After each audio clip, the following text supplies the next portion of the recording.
Halo, Assalamualaikum warahmatullahi wabarakatuh. Selamat datang di channel saya di sesi level 1. Video kali ini kita membahas soal latihan tentang uji kompetensi level 1 tentang SCM ya, nomor 2. Jadi setiap pembahasan itu saya buat 20 soal. Semoga dengan latihan soal yang saya buat ini dapat membantu teman-teman dalam mempersiapkan diri mengikuti ujian kompetensi level 1 pengadaan barang dan jasa.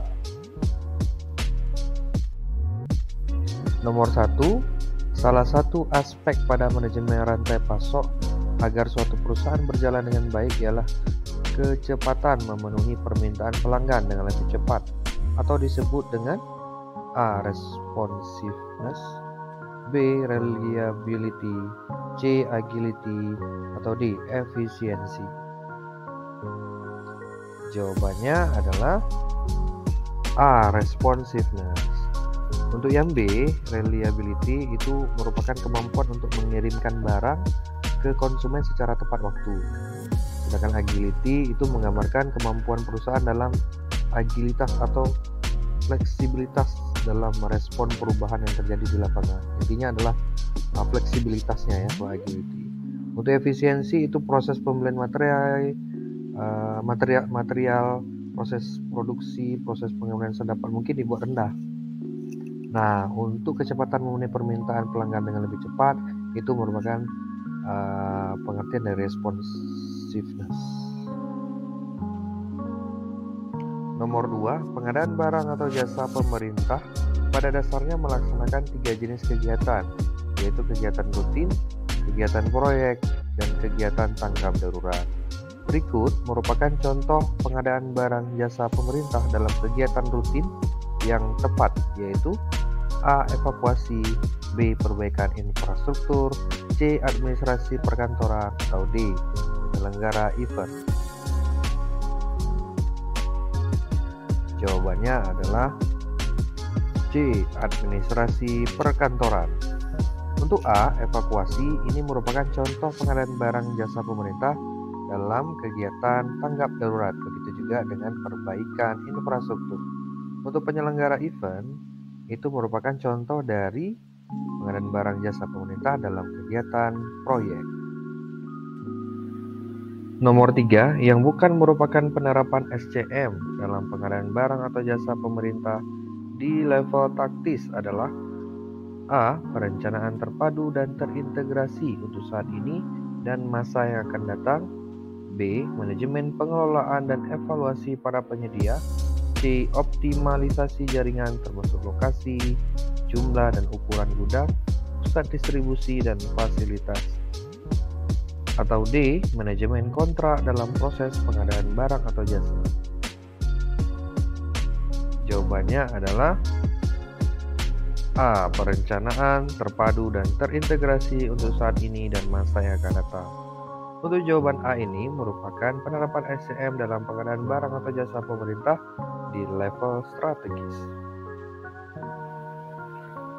Nomor 4, yang bukan merupakan penerapan SCM dalam pengadaan barang jasa pemerintah di level operasional adalah A. Penanganan persediaan dan pergudangan, B. Proses serah terima barang atau jasa, C. Penerimaan pemerintah untuk proses pengadaan barang atau jasa, atau D. Pemetaan supplier positioning model dan supplier perception model. Jawabannya adalah D. Pemetaan supplier positioning model dan supplier perception model. Untuk jawaban D ini merupakan penerapan SCM dalam pengadaan barang jasa pemerintah di level taktis. Nomor 5, berikut merupakan tujuan dari dokumen perencanaan SCM dalam rangka pengadaan barang jasa pemerintah, kecuali A. Menyusun jadwal rencana pengadaan agar barang atau jasa hasil pengadaan dapat digunakan, B. Mengurangi risiko kekeliruan, memahami permintaan para pengguna, C. Menganalisis ketidaksesuaian antara perencanaan dan realisasi, atau D. Mencari potensi calon penyedia.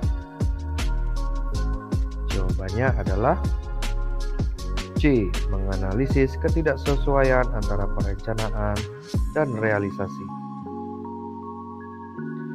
Jadi, dokumen perencanaan SCM dalam rangka pengadaan barang jasa pemerintah menjadi referensi untuk 1. Mencari potensi calon penyedia. 2. Menyusun jadwal rencana pengadaan agar barang atau jasa hasil pengadaan dapat digunakan sesuai dengan jadwal optimal seluruh kegiatan dalam rantai suplai. 3. Meminta penawaran kepada daftar penyedia tetap atau melakukan proses tender. 4. Mengurangi resiko kekeliruan memahami permintaan dari para pengguna. 5. Mengurangi resiko kekeliruan dalam hal evaluasi permintaan yang terbatas waktunya. 6. Memastikan kewajiban penyedia untuk memberikan layanan pasca penjualan dan jaminan kompensasi pengganti jika ada yang tidak sesuai pesanan. 7. Memiliki posisi tawar dalam negosiasi pengadaan barang atau jasa menjadi kuat jika dilakukan dalam waktu yang terbatas. Nomor 6, berikut ini merupakan aspek agar manajemen rantai pasok yang memenuhi kepentingan pelanggan kecuali A. Efisiensi, B. Reliability, C. Responsiveness, atau D. Agility. Jawabannya adalah A. Efisiensi. Jadi, aspek agar manajemen rantai pasok suatu perusahaan berjalan dengan baik itu ada 5. Yang pertama adalah reliability, responsiveness, agility. Nah, itu merupakan memenuhi kepentingan pelanggan. Sedangkan efisiensi dan aset productivity itu merupakan memenuhi kepentingan perusahaan. Nomor 7, berikut ini merupakan aspek agar manajemen rantai pasok yang memenuhi kepentingan perusahaan. A. Efisiensi, B. Reliability, C. Responsiveness, atau D. Agility. Jawabannya adalah A. Efisiensi. Untuk reliability, responsiveness, dan agility itu merupakan pemenuhan kepentingan bagi pelanggan. Nomor 8, menetapkan tujuan, sasaran, strategi, target 5 tahun, program, dan rencana kinerja tahunan merupakan aktivitas pengadaan barang jasa pemerintah di siklus SCM dari A. Source, B. Deliver, C. Make, atau D. Plan. Jawabannya adalah D. Plan. Salah satu aktivitas pengadaan barang jasa pemerintah di siklus SCM Plan itu merupakan menetapkan tujuan, sasaran, strategi, target 5 tahun, program, dan rencana kinerja tahunan. Nomor 9, kegiatan yang dimulai dari pengadaan dari penyedia dilanjutkan dengan produksi sampai dengan pengiriman dan serah terima di masyarakat merupakan gambaran dari A. Rantai suplai pendek, B. Rantai suplai kompleks, C. Rantai suplai sederhana, atau D. Rantai suplai panjang. Jawabannya adalah D. Rantai suplai panjang. Untuk rantai suplai pendek, kegiatannya bermula dari penyedia dan diakhiri oleh serah terima dari pengguna barang atau jasa. Untuk B. Rantai suplai kompleks, ini melibatkan pinjaman atau hibah luar negeri, dana dari investor atau lembaga keuangan, dan berbagai pihak lainnya, misalnya lembaga riset. Untuk rantai suplai sederhana ini tidak ada ya, hanya mengecoh saja. Untuk yang D, rantai suplai panjang, karena artinya panjang ya, jadi dia mulai dari penyedia dulu, diproduksi ya. Kalau sudah diproduksi ada pengirimannya, baru diserah terima di pengguna barang jasa atau masyarakat.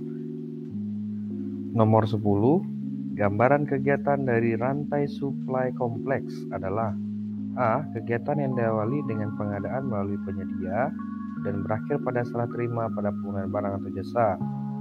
B. Kegiatan yang dimulai dari pengadaan dari penyedia dilanjutkan dengan produksi sampai dengan pengiriman dan serah terima di masyarakat. C. Kegiatan menjangkau pelanggan eksternal melibatkan pinjaman atau hibah luar negeri, dana dari investor atau lembaga keuangan, dan berbagai pihak lainnya, misalnya lembaga riset.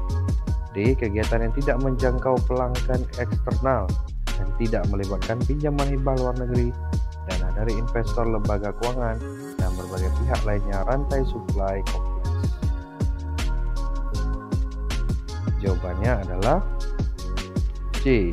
Kegiatan yang menjangkau pelanggan eksternal, melibatkan pinjaman atau hibah luar negeri, dana dari investor atau lembaga keuangan, dan berbagai pihak lainnya, misalnya lembaga riset. Untuk A, itu merupakan gambaran dari kegiatan supply pendek, ya, karena dari penyedia langsung ke pengguna barang jasa. Untuk yang B, itu merupakan kegiatan dari rantai supply panjang, karena ada proses produksi, pengiriman, baru diterima oleh masyarakat.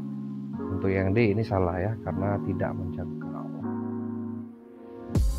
Sekian video kali ini. Semoga dengan 10 soal tadi teman-teman dapat memahami lebih lagi tentang manajemen rantai pasok atau disebut dengan SCM. Video selanjutnya saya akan membahas 10 soal tentang pengantar pengadaan barang atau jasa.